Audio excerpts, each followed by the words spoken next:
I'm actually much, much taller than you think. I'm standing along my way.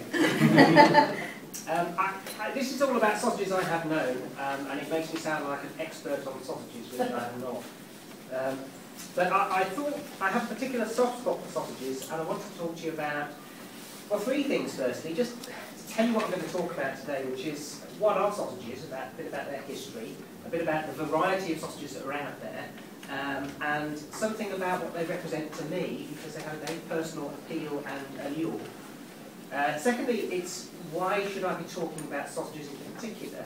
I'm sure it's a question on everyone's lips. Why I want to talk about sausages? There's an awful lot in sausages: touch, taste, smell, sight, history, all kinds of things.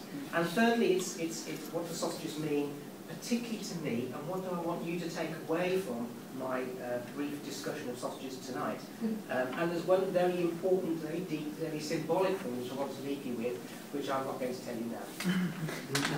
So the first thing is, what are sausages? The word sausage comes from salsicius, which means to be salted, or salted product, or salted meat.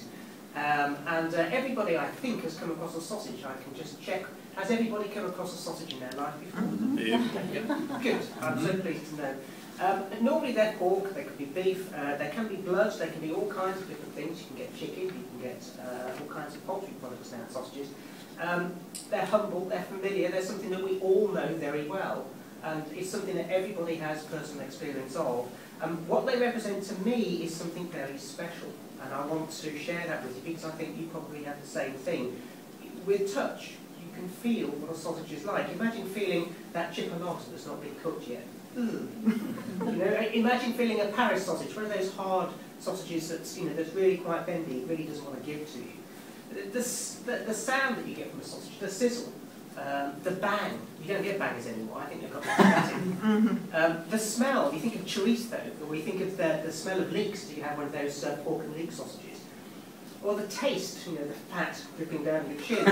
the curry version you get in China, the Chinese sausages which have flavours and spices in, and the sight, the sight of a brown sausage, or a ring of sausages, or a whole rope of sausages hanging down in the butchers.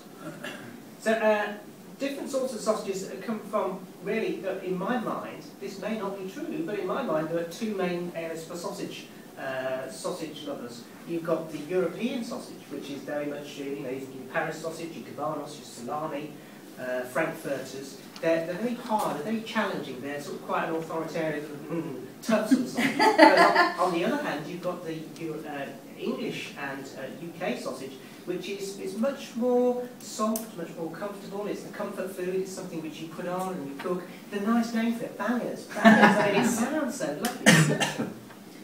So, there are these two main sorts of sausages, and the thing that I think comes across with particularly the English and the British sausage is that they're a very deep friend to us. They're something that is comforting, it's something that's there to help us and support us.